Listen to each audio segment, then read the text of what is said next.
Yo, what's up guys? Zero ပါ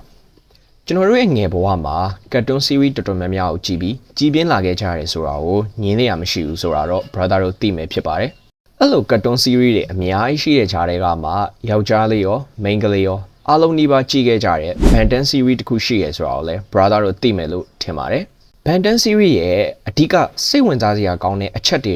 တစ်ချက်ဖြစ်တဲ့ Ben 10ရဲ့ aliens တွေအကြောင်းကိုကျွန်တော်ရဲ့ channel မှာတင်ဆက်ပေးသွားမှာပဲဖြစ်ပါတယ်ဒီနေ့မှာကတော့ Ben ပထမဆုံးပြောင်းခဲ့တဲ့ alien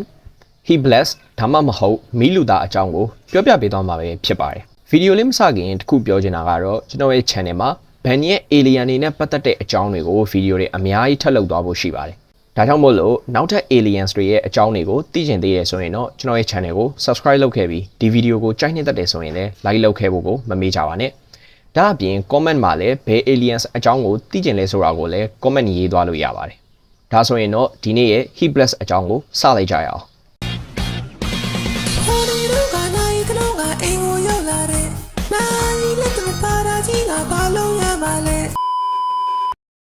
Hebless ရဲ့မျိုးစိတ်နာမည်ကတော့ Pyronite ဆိုတဲ့မျိုးစိတ်ဖြစ်ပြီးတော့မှ Hebless တို့နေထိုင်ရာဂျိုကိုတော့ Pyros ဂျိုဆိုပြီးတော့ခေါ်တွင်ကြပါတယ်ဂျိုဆိုပေမဲ့လည်းကြေတလုံးလို့ပြောရင်တော့ပုံမှန်လိုက်မယ်လို့ထင်ပါတယ်သူတို့ရဲ့မျိုးစိတ်နာမည်မှာရောသူတို့နေထိုင်ရာဂျိုမှာရော Pyro ဆိုတဲ့စကားလုံးတွေပါတာကို brother တို့သတိထားမိကြမယ်ထင်ပါတယ် Pyro ဆိုတဲ့အဓိပ္ပာယ်ကတော့ Greek ဘာသာစကားကနေဆင်းသက်လာတာဖြစ်ပြီးမြန်မာလိုဆိုရင်တော့မီးလို့အဓိပ္ပာယ်ရပါတယ်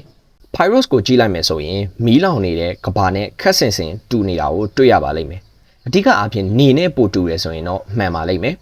Pyros ရဲ့အတွင်းပိုင်းမှာဆိုရင်လည်းအပူချိန်မြင့်မာပြီးတော့အဆက်မပြတ်ပေါက်ကွဲနေတဲ့မီးတောင်တွေလာဗာတွေကလည်းမြစ်တွေလိုမျိုးတွင်စီးဆင်းနေပြီးတော့အင်မတန်အောင်မှအပူချိန်မြင့်တဲ့ဂျိုတလုံးလည်းပဲဖြစ်ပါတယ်။ Okay ဒါကတော့ Hebless ရဲ့ species name နဲ့သူနေထိုင်တဲ့ planet ကိုပြောပြပေးခဲ့တာပဲဖြစ်ပါတယ်။နောက်တစ်ခုကတော့ Hebless ရဲ့ပုံမှန်တွင်ပြင်နဲ့သူ့မှာရှိတဲ့အမျိုးအစားကွဲတွေအကြောင်းကိုတစ်ချက်လောက်ပြောလိုက်ကြရအောင်။ Hebless ရဲ့ပုံစံကိုကြည့်လိုက်မယ်ဆိုရင် lava တွေအပေါ်မှာ metamorphic rock ဆိုတဲ့မြန်မာလိုပြောရမယ်ဆိုရင်မီးသိန်းကြောက်တွေလိုမျိုးကြောက်တွေကတ်နေတာကိုတွေ့ရမှာပဲဖြစ်ပါတယ်။ကျွန်တော်တို့ရဲ့ခန္ဓာကိုယ်နဲ့ရှင်ပြီးတော့ပြောရမယ်ဆိုရင်ကျွန်တော်တို့ရဲ့ကြွက်သားပေါ်မှာအရေပြားဖုံးထားတဲ့ပုံစံလိုမျိုးနဲ့ဆင်တူတာပဲဖြစ်ပါတယ်။ Okay, Hebless ရဲ့အတွင်းအပြင်တွေကိုကျွန်တော်တို့ပြောပြီးသွားပြီဆိုတော့ Hebless ရဲ့မျိုးကွဲတွေကိုကျွန်တော်တို့ထပ်ပြီးပြောကြမယ်ပေါ့နော်။ Hebless မှာဆိုရင်မျိုးကွဲတွေအနေနဲ့က9ခု10ခုလောက်ရှိပါတယ်။အဲ့ဒီထဲမှာကျွန်တော်ကအထင်ကြီးဖြစ်ပြီးတော့မှ Fanny ကြိုက်တဲ့ variance အကြောင်းနည်းနည်းပပကိုပြောပြပေးသွားမှာပဲဖြစ်ပါတယ်။ပထမဆုံးတစ်ခုနဲ့လူအကြိုက်အများဆုံးတစ်ခုကတော့ဘယ်နေမကောင်းပြီးတော့နှာစီးနေတဲ့အချိန် Hebless ကိုပြောင်းလိုက်တဲ့အချိန်မှာ Hebless ကသူ့ရဲ့ပုံမှန်မီးတွေအစားရေခဲတွေကိုသုံးပြခဲ့တာကိုကျွန်တော်တို့တွေ့မြင်ခဲ့ရတဲ့ variance တစ်ခ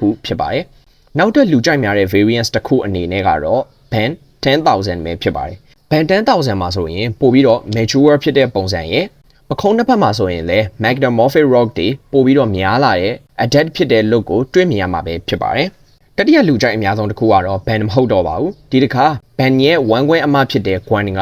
Omnitrick ကိုယူပြီးတော့ Hebless ပြောင်းလိုက်တဲ့အချိန်မှာပဲဖြစ်ပါတယ်။ဒီ variance ကိုတော့ Gwen 10လို့ခေါ်ပါတယ်။ Gwen တယောက် Hebless ကိုပြောင်းလိုက်တဲ့အချိန်မှာ Ben ရဲ့ပုံစံနဲ့မတူတော့ဘဲနဲ့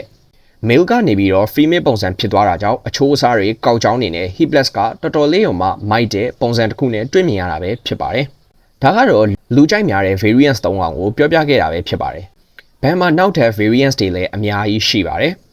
ဒါတွေကိုတော့ကျွန်တော်တစ်ခုချင်းစီရှင်းပြမနေတော့ဘဲနဲ့မပုံလေးနဲ့ပဲပြပေးထားတယ်ပေါ့နော်။ကြည့်ကျင်တဲ့လူတွေအနေနဲ့ဒီမှာ variance တွေဘယ်နှကောင်ရှိလဲဆိုတာကိုကြည့်လို့ရအောင်ထည့်ပေးထားခြင်းဖြစ်ပါတယ်။ Hebless က variance တွေတင်များတာမဟုတ်ပါဘူး။သူ့မှာ ability တွေဆိုရင်လည်းအများကြီးပဲရှိပါတယ်။ဒါကြောင့်မို့လို့ကျွန်တော်ကလူစိတ်ဝင်စားလောက်ပြီးမှ iconic ဖြစ်တဲ့ ability တွေကိုပဲပြောပြပေးသွားမှာဖြစ်ပါတယ်။ပထမဆုံးတစ်ခုအနေနဲ့ကတော့ pyrokinesis လို့ခေါ်တဲ့ ability ပဲဖြစ်ပါတယ်။အဲ့ဒီ ability မှာကတော့ Hebless ကသူ့ရဲ့ခန္ဓာကိုယ်ဘယ်အစိတ်အပိုင်းကနေပဲမဆိုမီးတွေကိုထုတ်လုပ်နိုင်တာပဲဖြစ်ပါတယ်။ဒါအပြင် fireball လို့ခေါ်တဲ့မီးလုံးတွေနဲ့ပစ်နိုင်တဲ့ ability ကလည်းအသေးကိုမိုက်တဲ့ ability တစ်ခုဖြစ်ပါတယ်။ဒုတိယ ability တစ်ခုအနေနဲ့ကတော့ကျွန်တော်တို့ water skateboard လို့လူသိတယ်။ရေထဲမှာ skateboard စီးတဲ့ကစားနည်းတစ်ခုရှိရပေါ့နော်။ Hebless ကသူ့ရဲ့ခြေထောက်အောက်မှာရှိတဲ့မြေကြီးတွေဒါမှမဟုတ်ရင် concrete တွေကိုအရေးပြောင်းလုပ်ပြီးတော့မှ fire skateboard လိုမျိုး skate စီးရဲ့ဟာလည်းတော်တော်လေးအောင်မှလန်းတဲ့ ability တစ်ခုပဲဖြစ်ပါတယ်။ဒါအပြင် Hebless ကမီးတွေကိုထုတ်နိုင်ုံပဲမဟုတ်သေးပါဘူး။သူ့ရဲ့ပတ်ဝန်းကျင်မှာမီးလောင်နေတာဖြစ်ဖြစ်မီးနဲ့ပတ်သက်တဲ့တစ်ခုခုဖြစ်နေတာဆိုရင်လည်းအဲ့ဒီမီးတွေကို absorb စုပ်ယူနိုင်ပါသေးတယ်။နောက်ဆုံးတစ်ခုနဲ့လူကြိုက်များဆုံးတစ်ခုကတော့ Hebless ကသူ့ရဲ့မီးကိုသုံးပြီးတော့ပြန်နိုင်တဲ့ flight ability အဆိုရင်လည်းတော်တော်လေးကိုမှလူကြိုက်များတဲ့တဲ့ကိုပါဝင်ပါတယ်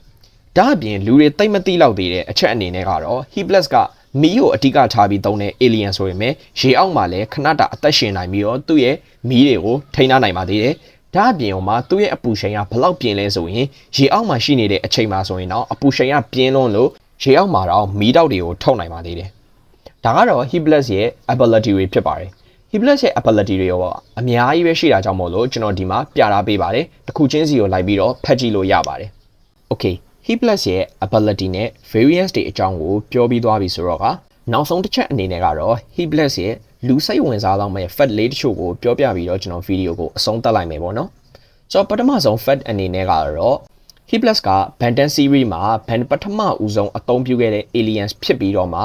screen time တော်တော်များများကိုရလာတဲ့ alien တစ်ကောင်လေးပဲဖြစ်ပါတယ်ဒုတိယ fact အနေနဲ့ကတော့ He+ ကိုအတန်တရုပ်ဆောင်လာတဲ့ Steve Blam ဆိုတဲ့ဘဲကနည်းနည်းရရအတန်တရုပ်ဆောင်မဟုတ်ပါဘူးသူအတန်တရုပ်ဆောင်ခဲ့တဲ့အဓိက character တွေမှာလူကြိုက်များမဲ့ character တွေကိုပြောပြရမယ်ဆိုရင် Wolverine, Green Goblin,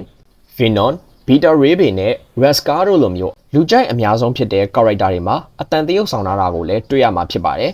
ဒါအပြင် Classic Bantam series မှာဆိုရင်လည်း He+ နဲ့ Vega အဖြစ်အတန်တရုပ်ဆောင်လာတာကိုလည်းကျွန်တော်တို့တွေ့ခဲ့ရတာပဲဖြစ်ပါတယ်တတိယအချက်အနေနဲ့ကတော့ဒီလိုမျိုးအင်မတန်အောင်မှကျန်တဲ့ He+ တို့ရဲ့မျိုးစိတ်ဖြစ်တဲ့ Pyronite မျိုးစိတ်မှာဆိုရင်လေသူတို့ကြောက်ရတဲ့ရန်သူတွေကလည်းရှိနေပါတယ်အဲ့ဒါတွေကတော့တခြားမဟုတ်ပါဘူးသူတို့ရဲ့ Pyros ဂျိုမှာပဲနေထိုင်ပြီးတော့မှအင်မတန်အောင်မှရက်ဆက်ကြမ်းကြုတ်တဲ့ Cryptosa ဆိုတဲ့တားရဲတိရစ္ဆာန်ကြီးတွေပဲဖြစ်ပါတယ် Okay ဒါကတော့ Classic Bantam series ရဲ့မှာဘန်ရဲ့အသုံးအများဆုံး alien လည်းဖြစ်တယ်လူကြိုက်တော်တော်များတဲ့ aliens လည်းဖြစ်တဲ့ He+ အကြောင်းကိုပြောပြပေးခဲ့တာပဲဖြစ်ပါတယ်